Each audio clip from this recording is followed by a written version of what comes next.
Well, average Indian spends 1.2 million rupees or approximately $15,000 on weddings. Of course, sometimes much higher the spend on 18 years of education as well. India perhaps is the largest wedding destination globally. अक्सर तुमने social media पे celebrities की grand weddings देखी होंगी, जिसपे लोग कहते हैं कि हमें सेलिब्रिटीज से फर्क नहीं पड़ता। बट सच बात यह है कि जब खुद की शादी होती है तो एक नॉर्मल ब्राइड एंड ग्रूम उन्हीं सेलिब्रिटीज से इंस्पायर होकर उन्हें कॉपी करने की कोशिश करते हैं, अब चाहे वो डांस मूव्स हो या ग्रैंड लग्जरी वेडिंग्स। पुदीना देगा नाका नागिना देगा चिकनी चमेली देखी चिकना कमीना देगा चांदनी चिटर होके चीट किया तो सारे तारे बोले गिली गिली अक्खा। और इन सेलिब्रिटीज के ग्रैंड सेट्स, डिजाइनर क्लॉथ्स और एक्सोटिक लोकेशंस देख के एक एवरेज ह्यूमन का स्टार्ट होता है फाइनेंशियल स्ट्रेस, क्योंकि इंडिया में weddings are not just celebrations anymore, they are a $1 billion business. और ये मैं नहीं, डेटा कह रहा है। The spend in categories like jewelry, apparel, food and beverage sees a huge spend.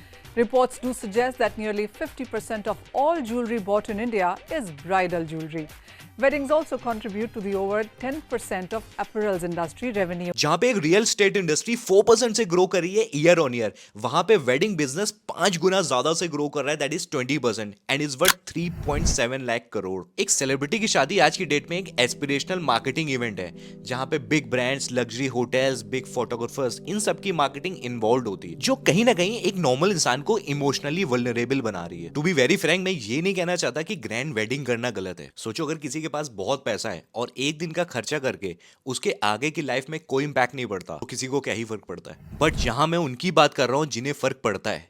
सोचो एक इंसान जोश जोश में एक दिन के लिए इतना पैसा खर्च कर जाता है कि उसके आने वाले टाइम में उसे मिलता है स्ट्रेस, एंजाइटी और डिप्रेशन। एंड किस तरह ये इंडस्ट्री लोगों को गलत इन्फ्लुएंस करके गरीब बना रही है, इसे समझते हैं। शादी से पहले जब लोग मैट्रिमोनियल साइट्स पे अपना लाइफ पार्टनर ढूंढ रहे होते हैं, तो इन साइट्स के पास आपका सारा डेटा जाता है। इवन इन्हें आपका फाइनेंशियल स्टेटस भी पता होता है। फिर आप ही का डेटा आगे फर्दर बहुत सारी कंपनीज को सेल किया जाता है। फिर वो कंपनीज आपके डेटा का यूज करके आपको इमोशनली वल्नरेबल बना के अपनी कुछ सर्विसेज सेल करती हैं, जैसे कि wedding loans. They could get twisted up in a lot of debt. Lenders are advertising online and they're charging up to 30% interest to get a wedding loan. They feel they have no choice, other people expect it, they want to impress their guests, or they want it to look really good on social media.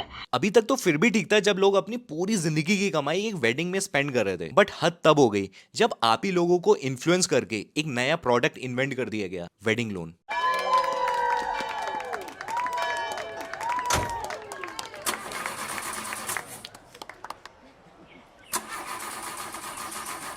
Do you need to borrow a little cab money, sweetheart? मैं यहाँ किसी company का नाम नहीं ले रहा, but कुछ matrimonial site आप ही का डेटा यूज करके, आपका फाइनेंशियल स्टेटस जान के आपको ही इन्फ्लुएंस करते हैं वेडिंग लोन के लिए। ये इमोशनल बेस्ड मार्केटिंग का यूज करके आपको लोन के लिए इतना नॉर्मलाइज करा देते हैं, जिससे कि लोन लेते टाइम आपको फ्यूचर के लिए बिल्कुल भी स्ट्रेस फील ना हो। अब इन सोशल मीडिया प्लेटफॉर्म्स के पास आपका सारा डेटा होता है, आपकी स्पेंडिंग हैबिट्स, आपके वेडिंग प्रेफरेंसेस, सब कुछ। फिर ये एड्स आपके फियर से रेजोनेट करते हैं और आपको एक एवरेज पर्सन जैसा फील कराते हैं। अब ऐसे एड्स देख के आप भी इन्फ्लुएंस हो जाते हो कि यार सब तो पैसा खर्च कर रहे हैं, कहीं मैं ही एवरेज तो नहीं। और यहीं से आप एक दिन के लिए लोगों को एंजॉय कराने के लिए, सोशल प्रूफ के लिए एक लोन ट्रैप में फंस जाते हो। सोचो अगर एक इंसान 5 लाख रुपए का भी लोन लेता है, तो 14% इंटरेस्ट रेट के हिसाब से वो 5 साल में 8 से 9 लाख रुपए पे कर देता है। And according to data 80% Indians struggle करते हैं लोन रीपे करते टाइम, जिसके कॉन्सिक्वेंसेस बहुत खतरनाक हो सकते हैं। स्टडीज बताती है इंडिया में 40% डाइवोर्स फाइनेंशियल स्ट्रेस की वजह से होते हैं। अब सोचो जो लोग लोन ले रहे हैं उनकी क्या प्रोबेबिलिटी होगी। अब बात करते हैं वेडिंग लोन्स के आफ्टर इफेक्ट्स क्या होते हैं। ये आपको 3 तरह के साइकोलॉजिकल टोल दे सकते हैं। नंबर 1, कॉग्निटिव डिसोनेंस, जिसमें बोरोवर को बाद में रियलाइज होता है कि उसका डिसीजन गलत था एंड एक दिन का grand event was not worth their mental health. Number 2, impostor syndrome, जिसमें लोगों को लगता है कि वो सोसाइटी के नॉर्म्स में फिट होने के लिए अपनी लाइफस्टाइल फेक कर रहे हैं, which leads to identity crisis. Number 3, long-term mental stress. According to this study, जिसे भी डेट का स्ट्रेस होता है उसके 60% हायर चांसेस होते हैं एंजाइटी डिसऑर्डर होने के। अब आते हैं सॉल्यूशन की तरफ। इस टैप से निकला कैसे जा सकता है? एक रियलिस्टिक बजट बनाना, जिससे आपकी फैमिली और आपका फ्यूचर दोनों ही स्ट्रेस फ्री हो, क्योंकि कहीं ना कहीं शॉर्ट टर्म मेमोरीज से ज्यादा इंपॉर्टेंट होता है लॉन्ग टर्म सस्टेनेबिलिटी। अब इस वीडियो से तो आपको समझ में आ गया होगा कि लोग इन्फ्लुएंस हो जाते हैं, तो आप सीधा लोन को ना बोल सकते हो, क्योंकि एक दिन का इवेंट आपको दसियों साल का स्ट्रेस दे सकता है। Number 3 psychological freedom. अपनी शादी के कुछ टाइम पहले से सोशल मीडिया एकदम कट ऑफ कर लो और अपना डिसीजन लेने का खुद से ट्राई करो, एंड आई बिलीव डिसीजन गलत नहीं होगा। Don't let societal norms dictate your financial future. And हाँ, लाइक, शेयर एंड सब्सक्राइब, ये 3 चीजें हैं जिससे आप चैनल को सपोर्ट कर सकते हो। Thanks for watching.